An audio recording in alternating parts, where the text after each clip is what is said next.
Tout était réuni hier soir pour que la fête soit belle au Parc des Princes. Un magnifique tifo de supporters très bruyants, une équipe parisienne en forme, bien aidée par des Dijonnais à la dérive, et au final c'est net. C'est le tarif maison, ça fait 4-0. On débrief.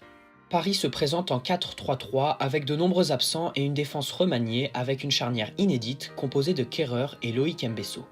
Devant, Cavani est associé à Di Maria et Mbappé pour offrir du spectacle avant la fête aux supporters présents au parc hier soir. Début de match tonitruant de Parisiens décidés face à des Dijonnais trop ouverts. Di Maria ouvre la marque dès la 3e minute sur sa spéciale, bien aidé par une déviation dijonnaise. Dans la minute qui suit, Dijon s'expose et le parc explose. Cavani double la mise, encore une fois bien aidé par des bourguignons spectateurs.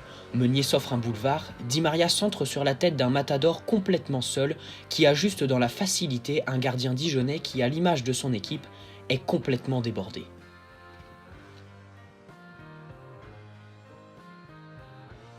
Le match est très bien maîtrisé par une équipe parisienne qui a envie de finir sur une bonne note.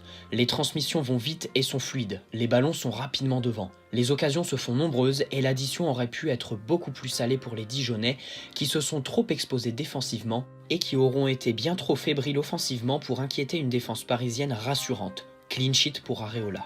Dijon peine à exister, Mbappé se réveille.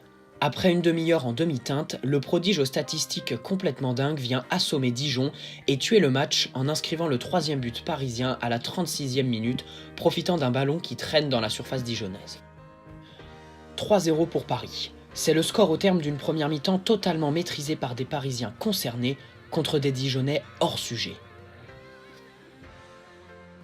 Petite baisse d'intensité en seconde période. Dijon tente de résister, mais Mbappé est décidé. Il va encore scorer. Très belle ouverture de Leandro Paredes, petit piqué et ça fait 4-0. Très jolie réalisation. Paris aura maîtrisé son sujet et son adversaire du soir, qui prend le chemin de la Ligue 2. Bonne chance aux Dijonnais pour cette dernière journée décisive le week-end prochain, mais hier soir, la tactique adoptée n'était pas la bonne. Les Bourguignons se sont trop exposés et n'ont pas su contenir les assauts parisiens. Techniquement faible, attaque fébrile, défense passive, rien n'y était pour croire à l'exploit et le créer. En face, Paris maîtrise. Le boulot est fait en première période. Di Maria masterclass, Meunier offensif, Daniel Alves libre comme l'air, Mbappé décisif, Mbesso rassurant, tout près de marquer, et Cavani papa avant-hier, capitaine puis buteur hier. Malgré un Paredes encore une fois brouillon, tout était réuni pour les festivités. L'hexagone est soulevé par le capitaine Silva. Tout le groupe est présent pour célébrer sobrement, à l'exception d'un certain Adrien Rabiot. Joli moment de communion avec les supporters pour bien terminer cette saison à la maison. Et la soirée, elle, se termine sur des paroles qui nous rassurent tous. Papa vendredi, capitaine puis buteur hier, scandé par les supporters parisiens, Cavani aura vécu une soirée particulièrement belle. Il nous rassure. Bon bah vous serez là l'année prochaine, c'est ce qu'on a compris. Oui, bien sûr, c'est Et ça. nous on est normal. contents, le public aussi. Oui, c'est normal. Merci Eddy.